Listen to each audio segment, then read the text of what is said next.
It's Twinkle, Twinkle, Little Star!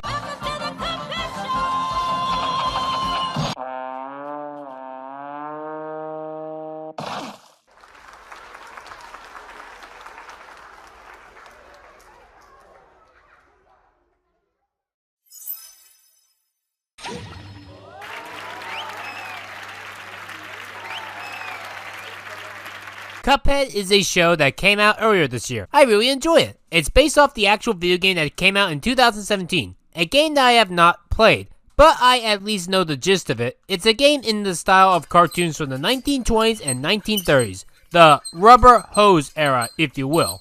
And after 5 years of being a video game, it is now a Netflix cartoon.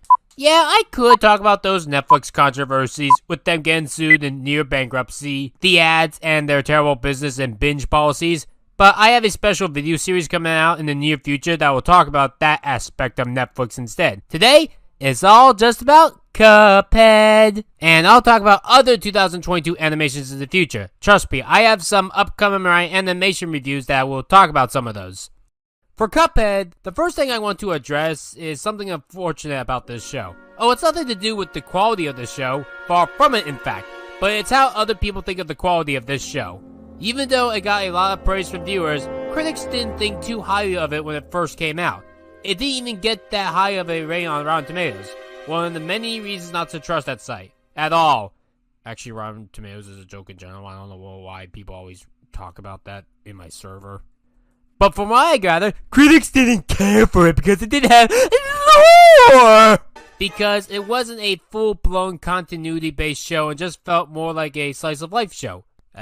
Truth be told, I used to be one of those people who thought lore and drama was the key to making the show work.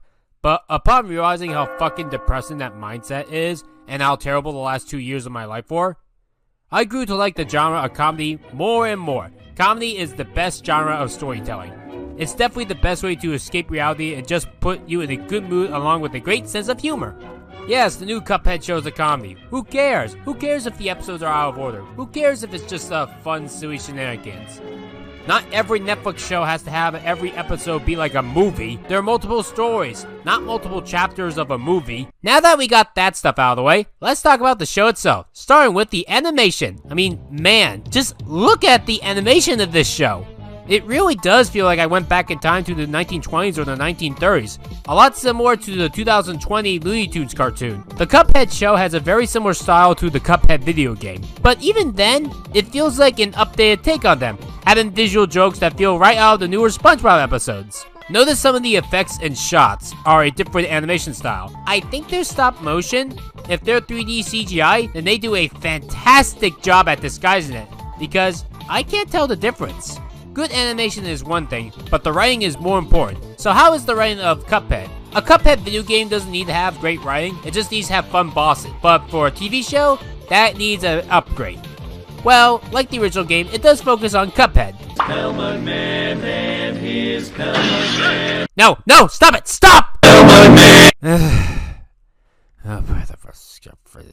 I don't really care for this. So anyway, it focuses on these two brothers and their wild shenanigans. Their most common run-in, though, is with the devil himself. Unlike the game where the two tried to get all the escaped souls for the devil in exchange for their freedom, here, the devil is out for Cuphead's soul as he previously managed to escape his wrath and he'll try anything to get it. He escaped from a carnival because Cuphead was playing skee-ball there. He kept waiting until Mugman accidentally bumped him. As I stated earlier, I never played the Cuphead video game, but I at least know what it's about. It's more or less the same thing, with a few key minor differences. Like, for example, Cuphead in the video game is playing craps instead of skee-ball like in the show. But the consequences are still the same. When you lose, the devil is about to take your soul.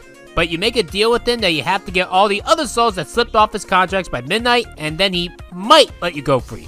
I mean, okay, that's actually in the video game, but you at least meet those characters somewhat in the show. In the game, eventually you find out that the devil lied, so you have to fight him off, and when you do, and win, everyone gets freed. Also, as of the time this video is coming out, the game is actually getting an extension next month, so that'll be something interesting to look forward to. Not every character from the video game is in this show, like Cala Maria. Sure, we see her in the intro, but nowhere as a speaking role. But they do have characters like Ribby and Croaks. They make great antagonists here.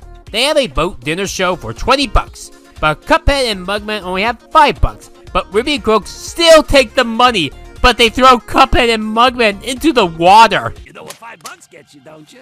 Ice cream. I'll kick you to pants. Wow, what fucking frogs these are. The episode Ribby and Croaks has a lot of great jokes. Oh, hello, Mr. Mayor. This is Mr. Mayor. Jokes like that make this show fun, and usually Cuphead and Mugman win by the end of each and every episode, but they have to go through hell first, each time. They wanted ice cream, and they finally got it after all day of trying to get it, dealing with fire and frogs and who knows what else. Cuphead actually does play by the rules. In Roll the Dice, he's in a game show with King Dice. King Dice needs Cuphead to win so that Cuphead's soul goes directly to the devil. But Cuphead is so dumb that it makes the king frustrated, as well as the audience. Sprinkle, sprinkle, Mr. Car? Sprinkle, sprinkle, Mr. Car! The king almost helps Cuphead cheat, but then Cuphead stops him saying that he himself does not deserve to win. Rick? Come on, Muggsy. Let's leave with our dignity intact. The episode Root Pack brings the veggies back. They even gave Sal Sputter a hat. That's a clever hat. It fits perfectly.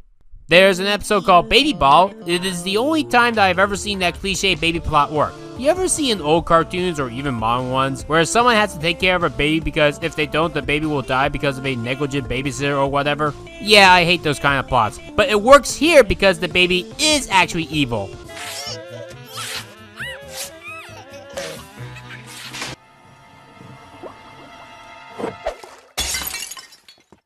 Oh, come on!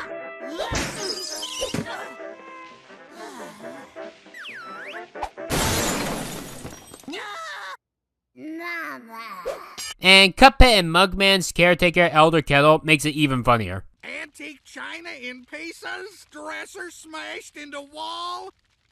Boys will be boys.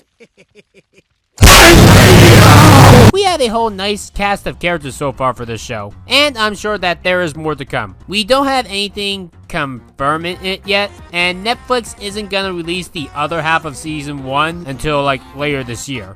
Seriously, Netflix, I don't know what you're even doing anymore. Just do weekly releases like every other network ever! But the best character on the show is the devil himself. He makes this show. In some way, Cuphead and Mugman are like SpongeBob and Patrick, and the devil is Plankton. I really mean it that this version of the devil is one of the best anime villains I've seen in quite some time. He's kinda like Stewie from early Family Guy, except actually funny this time.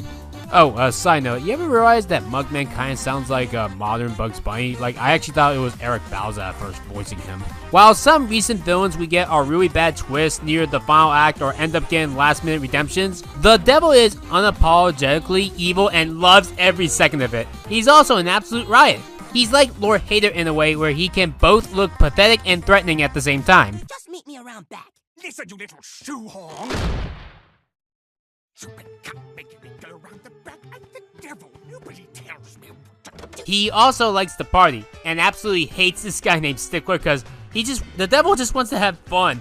And then he even wants to stop going after people, but Stickler won't let him. We even get a scene of Cuphead and the devil bonding. In my favorite episode of the show, Sweater Luck Next Time, there's a ride that if you ride it, it's so intense that it rocks your clothes off. Hey, boss, it's the obliterator, remember? It'll tear the clothes right off of you.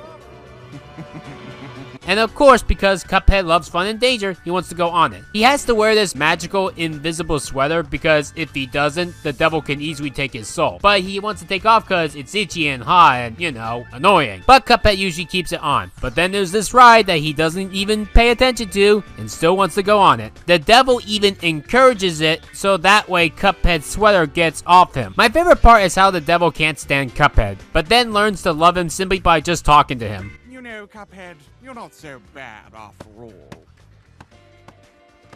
Oh, you're not wearing the sweater!